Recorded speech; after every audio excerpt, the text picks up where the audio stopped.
Welcome to Preeti ma'am classes. This is Preeti ma'am here. ये 9th class का video मैं बना रही हूँ आपका इको का। इको आपका नया सब्जेक्ट लगा है 9th में। अभी तक आपने 10th में इको नहीं पढ़ा है ना। 3 सब्जेक्ट थे आपके, हिस्ट्री, सिविक्स और ज्योग्राफी। अब इको आपको 9th में इंट्रोड्यूस होता है। तो सबसे पहले तो वर्ड क्या है, इकोनॉमिक्स है ना। इकोनॉमिक्स, इको मतलब इको का जो फुल फॉर्म है वो इकोनॉमिक्स है। इकोनॉमिक्स किससे रिलेट है आपका? इकोनॉमिक्स रिलेट होता है, जैसे नाम से पता चल रहा है, मनी। तो इसमें हम देश के अंदर कैसे इकोनॉमिक एक्टिविटीज़ होती हैं, कैसे पैसा कमाया जाता है, किस तरीके से हमारे जो सोसाइटी है उसके अलग अलग लोग किस तरीके से पैसा कमाते हैं, अलग अलग लेवल के लोग है ना। देश में पैसे का संचार कैसे चलता है, लोन क्या होता है, फार्मर्स की क्या एक्टिविटी होती है, ये सारा हम इसके अंदर पढ़ेंगे। आपकी 9th की इको के अंदर जो सबसे पहला आपको इंट्रोडक्शन दिया गया है वो the story of village Palampur, क्योंकि हमारा देश क्या है, एग्रीकल्चर बेस्ड है। तो सबसे पहले जो चैप्टर आता है हमारा the story of village Palampur. अब ये पालमपुर एक इमेजिन गांव है। आपको एक इमेजिन कराया गया है कि इमेजिनेशन के अकॉर्डिंग कि एक गांव है पालमपुर, जो कि एक वेल डेवलप्ड गांव है। वहाँ लोग खेती भी करते हैं, बिजली पहुंच चुकी है उस गांव में, वहाँ की सड़कें बहुत अच्छे से जुड़ी हुई हैं आसपास के शहरों से। किसान वहाँ पर व्यापार भी करते हैं, छोटी छोटी फैक्ट्री भी लगाई हुई है, कुछ दुकानें भी हैं। यानी वहाँ पर इकोनॉमिक एक्टिविटी भी है और नॉन इकोनॉमिक एक्टिविटी भी है। इकोनॉमिक एक्टिविटी क्या होती है? जो भी एक्टिविटी आप पैसा कमाने के लिए करें वो इकोनॉमिक एक्टिविटी, ठीक है। और जो एक्टिविटी आप अपने सेटिस्फेक्शन के लिए है ना, अपने खुद की संतुष्टि के लिए करें, वो नॉन इकोनॉमिक एक्टिविटी होती है। तो अब विलेज पालमपुर के अंदर इकोनॉमिक एक्टिविटीज कौन सी हो रही है? एग्रीकल्चर हो रहा है, सबसे पहले तो खेती हो रही है, शॉप्स हैं, स्मॉल शॉप्स हैं, वहां पर छोटी छोटी फैक्ट्रीज लगाई गई हैं। बहुत अच्छा वेल डेवलप्ड गांव है। वहां पर छोटा एक स्कूल भी है, एक हॉस्पिटल भी है जो गवर्नमेंट हॉस्पिटल है। तो उसी में आपको बताया गया है कि वहां पर लैंड डिस्ट्रीब्यूशन कैसा है, कि उस गांव के अंदर करीब 150 फैमिलीज तो ऐसी हैं जिनके पास खुद की जमीन है, बड़ी बड़ी जमीनें हैं और उस पर खेती करते हैं।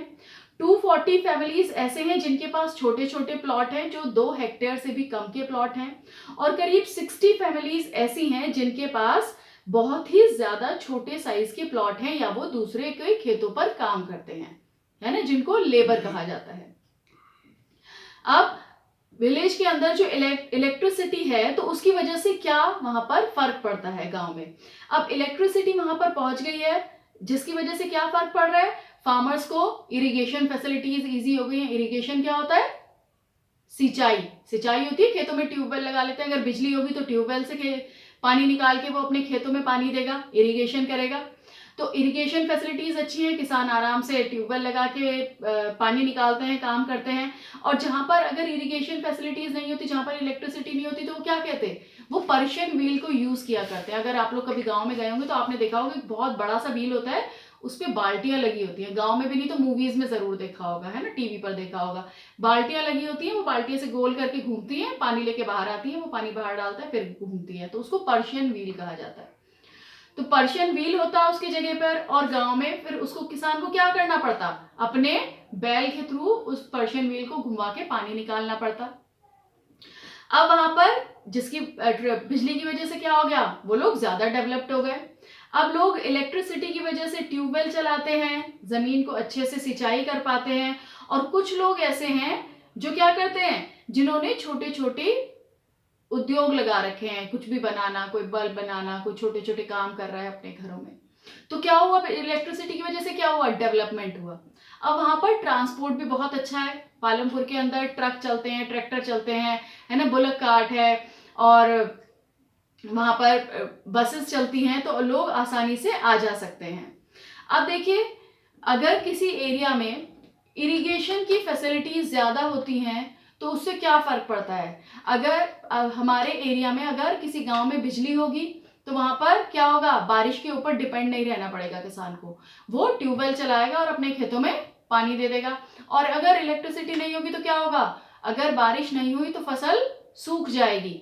तो इरिगेशन क्या है, एक मॉडर्न फार्मिंग टेक्निक। अब देखिए, इस चैप्टर में आपको इंट्रोड्यूस किया गया है एक होती है ट्रेडिशनल फार्मिंग और एक होती है मॉडर्न फार्मिंग। अब ट्रेडिशनल फार्मिंग क्या, जो बैल के द्वारा कराई जाए, हल पे कराई जाए, जो हमारे 1960s तक हुआ करती थी, जब हमारे यहाँ पे जो बीज थे वो HYV सीड्स नहीं होते थे, किसान अपने आप ही खेती करता था ना, उसके पास पेस्टिसाइड्स थे, है ना, इंसेक्टिसाइड्स थे, अगर कभी कीड़ा लगा तो सारी फसल ही खत्म हो गई, है ना, अगर बारिश नहीं हुई तो सूखा पड़ गया, फसल सारी खत्म हो गई। तो वो ट्रेडिशनल फार्मिंग हुआ करती थी, जहां पर जो सीड्स थे वो कल्टीवेशन के बाद ही के जो उसने उगाई उसी में से कुछ बीज रख लिए और अगली बार उन्हीं को बो दिया, चाहे फसल अच्छी हो या बुरी हो, कोई उसकी गारंटी नहीं होती थी। अब ट्रेडिशनल सीड्स इसमें यूज करे जा रहे थे और उसमें खाद क्या यूज करी जाती थी, काउ डंग, गाय का गोबर उसमें यूज किया जाता था, तब मैन्युफैक्चर्ड नहीं था। तो ये सारे क्या हैं, ये ट्रेडिशनल फार्मिंग के तरीके हैं जिसमें ट्रेडिशनल टूल्स, फावड़ा वावड़ा लेके जो खेती की जा रही है। अब मॉडर्न फार्मिंग क्या है, जिसमें ट्रैक्टर यूज किया जाता है, 1960s के बाद ये इंट्रोड्यूस हुआ, ट्रैक्टर का यूज होता है, फार्मर्स HYV सीड्स यूज करते हैं, इरिगेशन मेथड्स यूज करते हैं, इसके अंदर पेस्टिसाइड यूज करते हैं, इंसेक्टिसाइड करते हैं, मॉडर्न फैसिलिटीज यूज करते हैं, नए नए जो टूल्स होते हैं उनको यूज किया जाता है, और इसके अंदर गारंटी होती है कि फसल बहुत अच्छी होगी ही। मॉडर्न फार्मिंग के अंदर उसमें फसल इतनी जल्दी खराब नहीं होती। HYV सीड, जो आपका एक नॉर्मल बीज एक फल लगाएगा, वो HYV सीड उसी पेड़ के ऊपर 10 फल लगाएगी। तो यही अंतर होता है एक साधारण में और एक HYV सीड्स के अंदर। तो आपका क्या हो गया इस चैप्टर के अंदर, एक तो आपका ट्रेडिशनल फार्मिंग और मॉडर्न फार्मिंग के बीच का डिफरेंस हो गया, है ना, कि क्या डिफरेंस है इसके बीच में। अब मॉडर्न फार्मिंग के डिसएडवांटेजेस क्या क्या आ जाते हैं, इसमें कमियां क्या है मॉडर्न फार्मिंग यूज करने से, जो नए तरीके हम यूज करते हैं। सबसे बड़ा इसका तरीका है कि सबसे बड़ा जो नुकसान है, जब हम बहुत ज्यादा केमिकल फर्टिलाइजर्स यूज करते हैं तो हमारी जो मिट्टी है उसकी फर्टिलिटी डिक्रीज हो जाती है, उसका उपजाऊपन खत्म हो जाता है। एकदम से तो वो खूब सारी फसल उगाएगी पर कुछ साल बाद वो बंजर हो जाएगी। ठीक है, पहला तो ये डिसएडवांटेज है। दूसरा है आपका जो हमारा वाटर टेबल होता है, जमीन के अंदर जो वाटर टेबल होता है वो कंटिन्यूअस रिड्यूस होता चला जाता है, यानी जो पानी का स्तर है जमीन के अंदर, अगर हम ट्यूबवेल लगाकर उस पानी को खींचते ही चले जाएंगे सब, तो क्या होगा, वो स्तर बिल्कुल नीचे हो जाएगा, खत्म हो जाएगा, लोगों को आसानी से पानी नहीं मिलेगा। केमिकल फर्टिलाइजर्स जो हम यूज करते हैं, इंसेक्टिसाइड्स, केमिकल फर्टिलाइजर्स जो यूज करते हैं, इसकी वजह से जो हमारा ग्राउंड वाटर होता है, भाई हम फसल में डालेंगे कुछ भी, खाद वाद डाला, केमिकल फर्टिलाइजर, उसके ऊपर पानी डाला, पानी के थ्रू वो जमीन के अंदर चला गया और जमीन के अंदर से कहाँ गया, नदियों में गया, तालाबों में गया, कुओं में गया, तो क्या हुआ, वो सारा पॉल्यूटेड हो गया, पानी के अंदर क्या मिल गए, केमिकल्स मिल गए, और सब हमारे जितनी भी वाटर बॉडीज हैं, लेक हैं, रिवर्स हैं, सब पॉल्यूटेड हो गई। दूसरा क्या, लास्ट क्या होता है, ये हमारे जो फर्टाइल बैक्टीरियाज होते हैं जमीन के अंदर उनको मार देता है, बिल्कुल जमीन बिल्कुल बंजर हो जाएगी इसकी वजह से। तो ये क्या है, ये डिसएडवांटेजेस है मॉडर्न फार्मिंग मेथड के।